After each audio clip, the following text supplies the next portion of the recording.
Mister Deepak, आपको सचमुच वकील की जरूरत नहीं है? जी नहीं सर, सीधे सीधे सच बोलने के लिए मुझे किसी वकील की जरूरत नहीं है।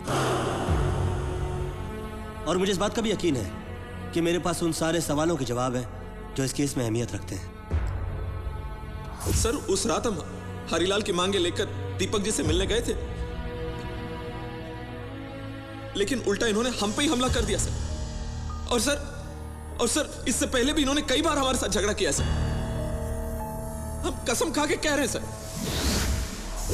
उस रात दीपक ने मारधाड़ शुरू की तो फिर हमने भी हाथ उठा दिया, लेकिन बचाव के लिए, और फिर बस कंडम हो गई। जब मिस्टर सिंह हमारे हॉस्पिटल में आए, उनकी हालत बहुत खराब थी और उनकी जान को भी खतरा था। मिस्टर दीपक वैसे भी गुस्सैल इंसान हैं, योर ऑनर। मार धाड़ पे उतर आना, धमकाना, यह इनकी पहली और स्वाभाविक प्रतिक्रिया होती है। यह है हरिलाल के माता पिता का एफिडेविट। और मुझे तो इतना मारा कि बस पूछो मत। मुझे और ड्राइवर बसंती लाल को बात बात पे धमकाते रहते थे। मैं तो सिर्फ इनका घर खरीदना चाहता था, वो भी अच्छी कीमत पर, बड़े प्यार से, राजी खुशी। लेकिन इन्होंने गुंडे भेज दिए मुझे धमकाने के लिए कि मेरे जीजाओं को भड़काना बंद करो। Is it done? No, you tell me, is it done? किसी के निजी मामले में दखल देना ठीक नहीं, यह मैं भी समझता हूं। लेकिन एक बस मालिक की हैसियत से मिस्टर दीपक का अपने पैसेंजर्स के साथ सुलूक कैसा था, इसका एक नमूना पेश करना चाहता हूं। मतलब बात करते थे तो लगता था कि कुछ अच्छा नहीं है, मर्द जात बोल के छोड़ दिया, लेकिन एक दिन तो अचानक मेरा हाथी पकड़ लिया। कितने झगड़े होते थे इनके आरटीओ ऑफिसर से। ऑफिसर की गाड़ी रुकी नहीं कि झगड़े चालू। पैसेंजर गए तेल लेने, एक बार तो आरटीओ ऑफिसर की गाड़ी की कांच तक तोड़ डाली इन्होंने। और वो शरीफ ऑफिसर इस अदालत में गवाही देने के लिए नहीं आना चाहते, क्योंकि दीपक उनका साला है। दीपक को हो ना हो, उन्हें इस रिश्ते का लिहाज जरूर है। एक और बात योर ऑनर, दीपक के दूसरे जीजा जी वकील हैं, और यह सोचने वाली बात है कि एक वकील जीजा अपने साले का केस क्यों नहीं लेना चाहता। I think your honour, he is a social outlaw. Mister Deepak, आपको कुछ ना कुछ तो बोलना ही पड़ेगा। अब मैं क्या बोलूं सरकार, कोर्ट में आकर तो मुझे पहली बार यह मालूम पड़ा है कि सच बोलने के लिए सच काफी नहीं होता है, उसके लिए सबूतों की जरूरत पड़ती है। और ऐसा सच जो सिर्फ दो आदमियों के बीच हुआ हो, उसको तो भगवान भी साबित नहीं कर सकते। ये धोबन, ये हरिलाल, ये बिल्डर, ये मवाली, ये कार्यकर्ता जिन्होंने मेरे घर में काफी तोड़फोड़ की, मैं चाहूं तो इनके इल्जाम पलटकर इनके पर 2 गुना लगा सकता हूं, लेकिन मैं ऐसा नहीं करूंगा, क्योंकि मुझे मालूम है ये कोर्ट सच बोलने की जगह है। यह अलग बात है कि दुनिया ने इसे सच बनाने का कारखाना बना दिया है। इन लोगों ने मेरी जिंदगी को ऐसे देखा है जैसे कि 4-5 अंधों ने अपने हाथों से टटोल टटोल कर किसी हाथी को देखा। किसी को उसके 4 पांव जो है मंडप के 4 बंबू नजर आते हैं, तो किसी को उसकी पूंछ झाड़ू। मेरे दुश्मनों की चुभती हुई महकती मोहब्बत उनको 4 गुना ज्यादा शहर से लेकर जंगलों तक दौड़ा दौड़ा कर दी जाएगी, तब जाकर उनको होश आएगा। लेकिन उसके लिए मुझे आपको सारी बातें जो हैं, सारे किस्से पूरे बताने होंगे, घर के, शहर के, काम के, बस के।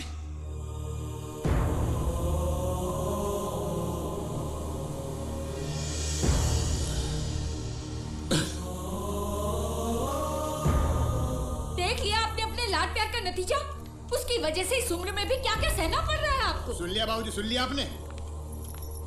अरे वहां खड़ी खड़ी मुंह क्या देख रही हो? लाओ अलमारी की चाबी लाओ, मैं ऑफिस का किराया दे मारता हूँ मालिक के मुंह पर।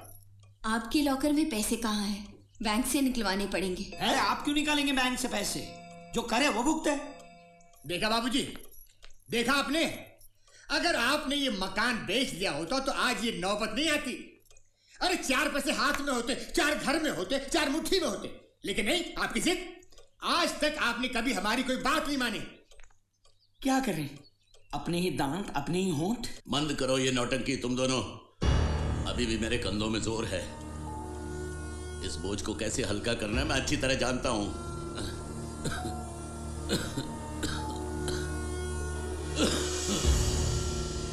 सर ये 2 अर्जियां आई हैं।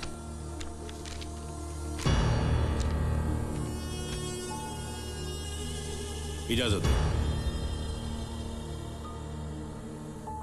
Labour officer Nirmal Kumar. Union leader Singh और दीपक के बीच मैंने सुलह कराने की कोशिश की। यह तब की बात है योर ऑनर।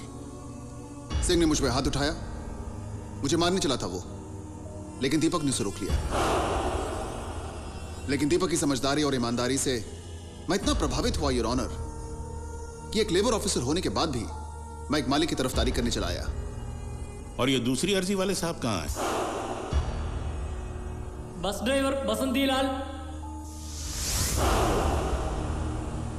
खराबी तो है सरकार मेरे मालिक में। लोग दिमाग से काम लेते हैं, दिल से दुनिया से उलझते हैं, बस यही खराबी है। जब गुस्सा होते हैं तो गुस्सा होते हैं, जब प्यार करते हैं तो प्यार करते हैं। बड़ा खट्टा मीठा इंसान है साहब, बिल्कुल कच्चे पक्के आम की तरह। लेकिन वो जानता है कि जब ये भड़के तब भी हमारी गलती थी, और जब ये प्यार करते थे तब भी हमारी गलती थी। अरे मेरी और हरीलाल की तो कई गलतियों पर इन्होंने मामूली डांट टपट करके हमको रफा दफा करके माफ कर दिया। आज तक तो मैं सिंह साहब के डर से खामोश रहा, और मैं ये भी जानता हूँ कि शायद इनसे पंगा लेना मुझे भारी पड़ सकता है, लेकिन इस शरीफ इंसान की इंसानियत, लगन और मिठास मुझे यहाँ तक खींच लाई।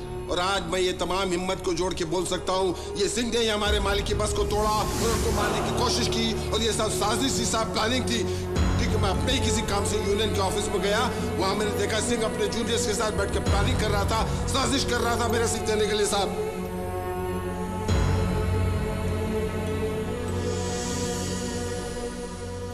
अदालत ने इस मामले को इंसानियत के जज्बे से देखने की कोशिश की है। ठोस सबूतों की कमी दोनों तरफ से थी और फैसला लेना मुश्किल काम था। लेकिन न्याय की शुरुआत कानून की किताबों से नहीं, सद्विवेक से होती है। इस अदालत ने भी वही कोशिश की है।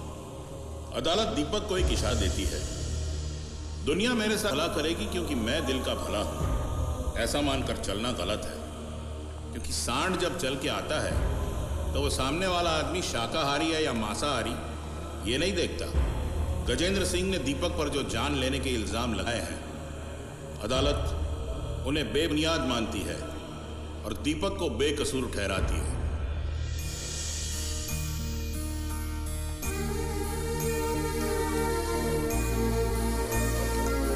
अरे ये तो नई से भी ज्यादा नहीं लग रही है। ये आपने इतना खर्चा कैसे किया? ये इतने पैसे कहाँ छुपा के रखे थे आपने? कुछ पाया कुछ खोया। अब अपना घर सिर्फ अपना नहीं रहा, कई लोगों का आशियाना बन गया है। घर बेच दिया क्या?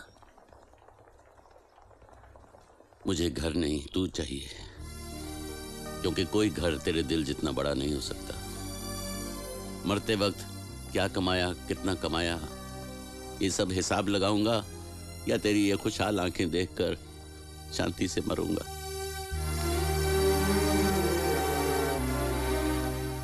ऐसा क्यों बोलते बाबूजी? हाँ, तुम सोचते हो मेरी सबसे बड़ी दौलत वो अपनी कमाई से बनाया हुआ घर है? नहीं बेटा, मेरी सबसे बड़ी दौलत तो तुम हो। तूने मेरे लिए बहुत किया है, थोड़ा मुझे करने दो।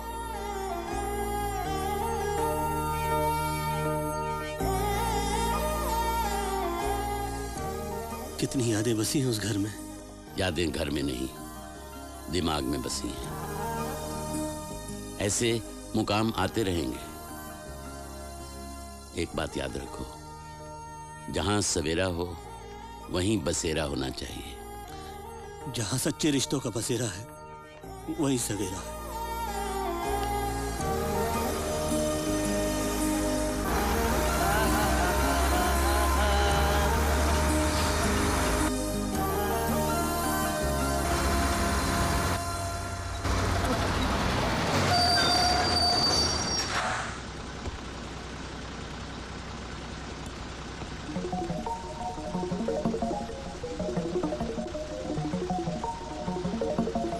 बेटी, तुम्हें टिकट लेने की क्या जरूरत है? आज से ये बस तुम्हारी और बस का मालिक भी तुम्हारा। आओ। जी